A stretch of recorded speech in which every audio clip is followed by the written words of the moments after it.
titik lainnya seperti CCTV, sekali lagi ada beberapa titik CCTV yang sudah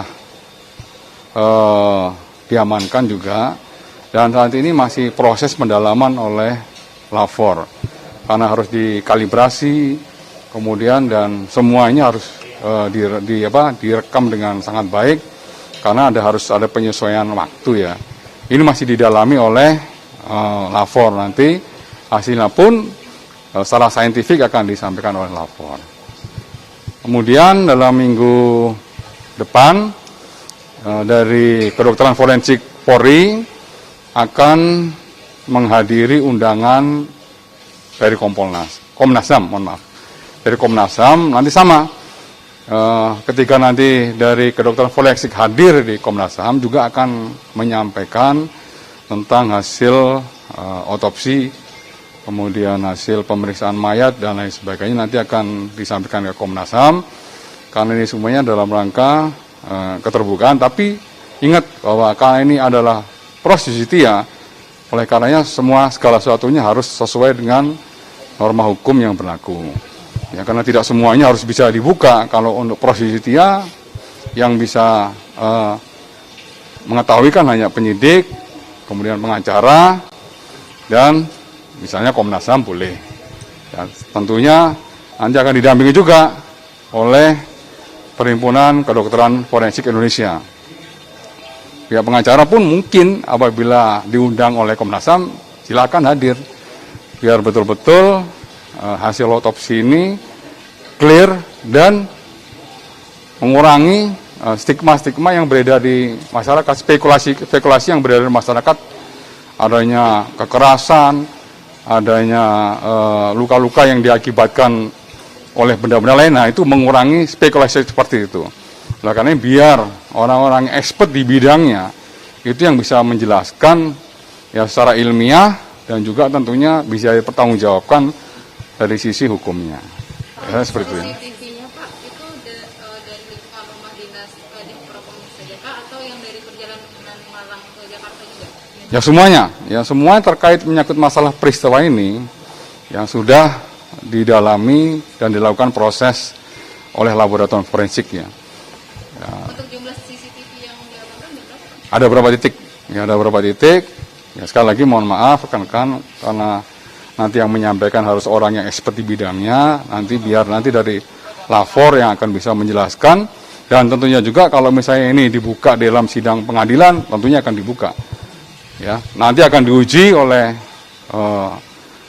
di pengadilan dan dalam rangka untuk membuktikan suatu peristiwa pidana. Gitu. Kalau soal barang bukti, ada barang bukti berupa pakaian dari Brigadir J atau dari TKP? Semua sudah disita, dan sudah diperiksa oleh Lafor. Ya, masalah DNA-nya, kemudian ada bukti-bukti mesiu lainnya, semuanya yang diperiksa. Termasuk kondisi dari pakaian? Iya, semua sudah. Jadi terkait menyangkut masalah barang bukti dalam peristiwa pidana ini semuanya sudah didalami oleh laboratorium forensik dan juga kedokteran forensik. Untuk handphone kan sebenarnya pengacara bilang ada 3 atau 4 tuh yang hilang. Sebenarnya ada berapa sih Pak? Ya, untuk jumlahnya yang pasti sudah diamankan oleh Lafor ya.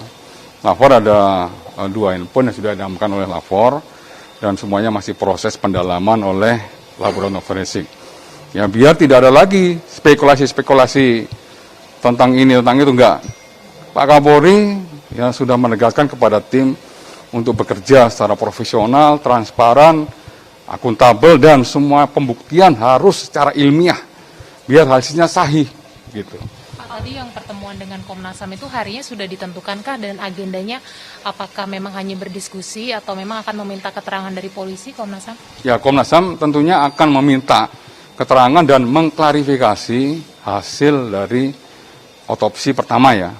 Pertama, kalau misalnya tadi dari pihak keluarga maupun pengacaranya untuk minta segera dilakukan ekshumasi, itu tentunya harus segera kita lakukan juga. Kita akan mendengarkan apa yang menjadi keinginan dari masyarakat maupun dari pihak keluarga. Pak, otopsi ulangnya kira-kira Senin atau Selasa Pak di pekan depan? Sepatnya karena kita bekerja dengan waktu. Semakin cepat, semakin baik.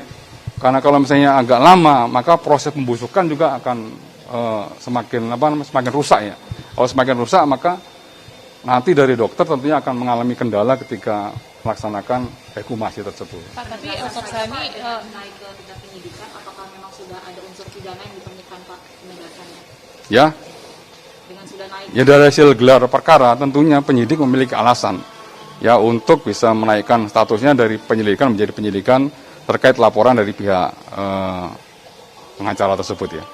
Oke, cukup ya. Pak, terkait pemberhentian ini Karopaminal, apakah udah ada pengganti sementaranya Pak? Ya. Nanti dalam waktu dekat akan disampaikan. Ya, Pak Kapolri sudah memerintahkan Pak Wakapolri dan SDM untuk segera mencari siapa pengganti dalam rangka untuk menjabat jabatan harian Karopaminal. Pak, untuk waktu detailnya dari kepolisian memberitahu kepada pihak keluarga tentang kematiannya Brigadir J ini kapan ya Pak? Apa? Jumat 8 Juli, tapi pukul berapa? Kalau pukulnya saya nggak dapat. Itu penyidik yang menjawabkan. Oke? Udah itu dulu. Oke, thank you. Otopsi Dokter forensik yang dari eksternal yang sudah dari confirm siapa? eksternal itu yang udah confirm siapa aja sih Pak? Tadi kan Ada. salah satunya Gimana?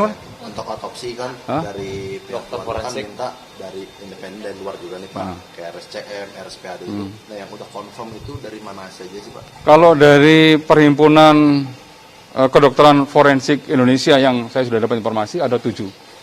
Ada 7 orang, namanya saya tidak hafal. Ada beberapa guru besar itu yang memang expert di bidang kedokteran forensik itu akan hadir. Ya, termasuk nanti kedokteran forensik dari Polri yang juga sudah memiliki pengalaman cukup. Oke? keterlibatan TNI juga nggak sih Pak dalam Ya. otopsi ulang ini? Keterlibatan Bahwa TNI? Kapolri ya sudah menyampaikan bahwa kita terbuka. Ya, kita transparan dan tentunya tetap ya semua pekerjaan kita harus akuntabel. Ya, oleh karenanya keterlibatan para ahli expert di bidangnya ini tentunya dibutuhkan dalam rangka untuk membuat kasus ini menjadi terang benderang. Dipastikan Oke. di Jambi kan ya Pak? Ini